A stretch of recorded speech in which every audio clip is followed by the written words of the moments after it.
Catherine Rapatou, bonjour. Bonjour. Vous êtes présidente de l'ARCS, qui est l'association de recherche de Châtelet et du Segréen, et vous êtes accompagnée de Gérard et de Bernadette, tous les deux membres. Bonjour à vous aussi. Bonjour. Alors Catherine, qu'est-ce que l'ARCS pour Châtelet et son histoire ? C'est une association qui a été créée à la suite de fouilles où l'on a découvert des sarcophages mérovingiens. Alors déjà en 1948, dans un jardin privé, une personne a pioché sur un sarcophage et c'est là où on a trouvé une rouelle. Donc une rouelle était un bijou qui pendait chez les mérovingiens, qu'on mettait à la ceinture. Donc et les qui chevaliers. pendait, voilà. Ouais. Et c'est devenu l'emblème de l'ARCS.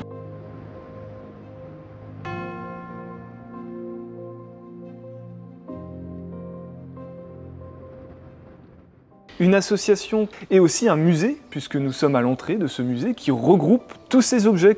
Comment il s'organise ce musée ? Donc nous avons organisé ce musée en partant de l'ère primaire, l'ère secondaire, tertiaire, et nous faisons le tour avec bien sûr les Celtes, les Gaulois, les Mérovingiens, et puis développer après le Moyen-Âge.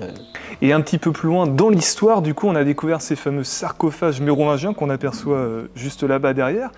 Qu'est-ce qu'on a découvert précisément ? C'est lors de travaux d'adduction d'eau et de tout à l'égout que la machine a coupé, sur la place de l'église, elle a coupé, je crois que c'est une trentaine de sarcophages. Et là, c'était en quelle année ? En 1966. D'accord. Voilà. Donc à l'intérieur, il y avait encore des squelettes, il y avait des objets, il y avait des... Oui.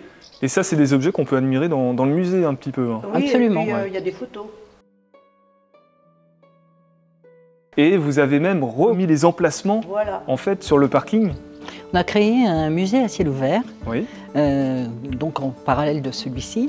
Et donc ce musée à ciel ouvert, c'est un des endroits, parce qu'en fait tout le village a été construit sur les sarcophages et sur la nécropole mérovingienne. Et surtout, on a trouvé des bagues sigillées donc, qui prouvent quand même de l'importance des personnes et de la richesse. Donc on pense quand même que c'était un village qui était fréquenté. Riche, peut-être lié au commerce, avec l'axe de communication, la rivière à côté. C'est peut-être pour ça d'ailleurs qu'il était fortifié, comme vous l'avez dit.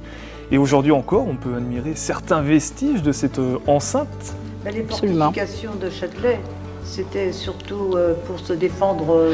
Il y a des invasions des Anglais, de la guerre de 100 ans. Et d'ailleurs, aujourd'hui encore, les voitures qui viennent de la Bretagne, de l'ancienne province bretonne, passent par cette porte guerchoise qui a un vestige impressionnant. On peut voir la taille un peu de la fortification, la hauteur aussi. Elle est encore dans son jus ou elle a été un petit peu modifiée ? Non, non, elle est absolument dans son jus. Et d'ailleurs, les habitants, beaucoup de maisons ont été construites avec les pierres que les habitants, comme ça a été fait dans beaucoup de villages, où on va chercher sur place la matière première quand on la trouve.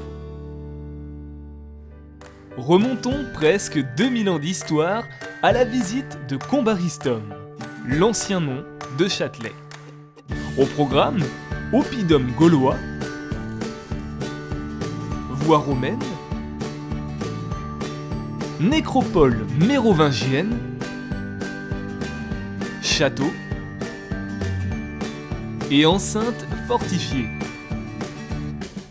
L'ARCS, membre du réseau des acteurs du patrimoine de l'Anjou bleu, permet de faire cet incroyable voyage dans le temps.